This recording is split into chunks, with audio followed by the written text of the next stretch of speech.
Interest rates keep rising. We've seen the Bank of Canada increase the key interest rate from 0.25% in March last year to 4.5% in January of this year. Some of you might find this surprising, but I think it's actually not surprising at all when we consider what's been happening in the current market. And in this video, my goal is to help you understand if it makes sense to buy today or tomorrow with an example for all you numbers people out there. And also, how much have home values come down over the last year? And how exactly has that shift in the market impacted those who will be renewing their mortgages at these higher interest rates? So by the end of this video, you can hopefully decide for yourself whether you're someone who is just observing the market from the outside, or if you're on the fence whether now is the right time or not to sell your home and buy your next one. And also, if you watch to the very end, I'll share with you my thoughts on what will happen with the interest rates this year. And first off, just want to say welcome to my channel. My name is Fred Tam and I bring you the best real estate tips and latest market updates to help you reach your real estate goals.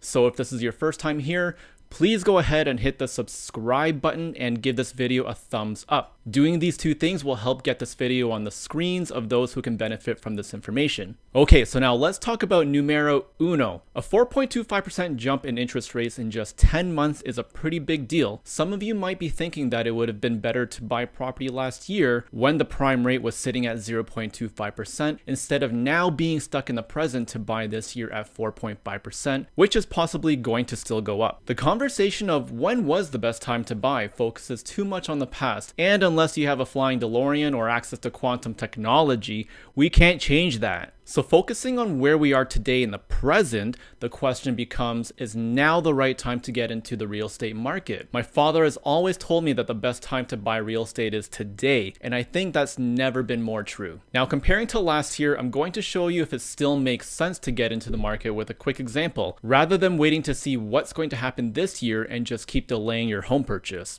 First, I got the average sale price on a street in Toronto, which came up to $1,085,000. A typical mortgage rate back then was 2.74%. This year, a similar house sold on the same street for $825,000. I found mortgage rates available today at 5.14%. Assuming it's a 30-year mortgage term with a 20% down payment, your payment would have been $1,629 bi-weekly in 2022. And now today, the bi-weekly payment is $1,649, and this is just one example and not every situation is the same. So consider the following. You'd be saving $260,000 or nearly 24% because the market bubble burst and your payments go up only $20 every 2 weeks. The biggest difference is that today, yes, you'd be paying more interest than last year, and I get it, interest sucks when it's not going in your own bank account.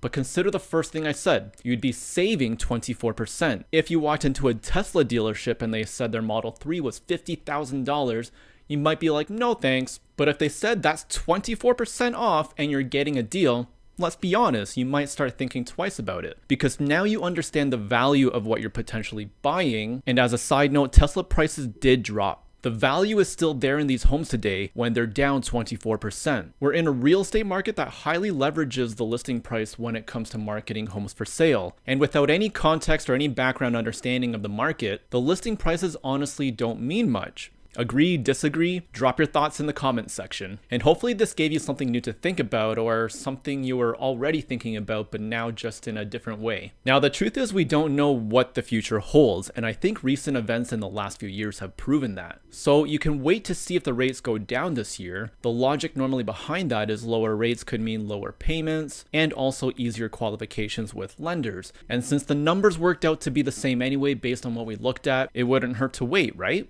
This is actually not true. If the rates do in fact go down, home prices will go back up. So is today the best time to get into the market? I still strongly believe so if you can do it without over leveraging yourself, because waiting for interest rates to come down could leave you paying more upfront in your down payment and potentially thousands more in land transfer taxes when prices go back up. The alternative is that today you'd get a lower price for the same property with more of your payment going towards interest instead. And now that I think about it, this might bring out all the conspiracy theorists. Are interest rates a way for the banks to get more money and control the housing market? How about those who bought last year and are now facing higher mortgages if they didn't lock in their rates? Are they going into default and losing their houses? Okay, so we know that even though home prices went down 24%, payments are still the same, so they should be okay, right? Well, yes and no. That applies to someone buying buying today, not 10 months ago. The difference in payments is actually quite significant for someone who's already been in the market since last year. Let's use that same example. Someone bought their house last year for $1,085,000, paying about $1,649 bi-weekly. If their mortgage rate jumped to 5.14, their payments would have changed by $1,175 per month. Where is anyone getting an extra $1,175 per month? The average household would have to earn an additional $43,500 a year to make up for that increase in their payments. That's very scary and is unfortunately the reality for several homeowners right now. There are people who bought and took on a mortgage when interest rates were almost zero. Right now, they could be facing a significant increase with their payments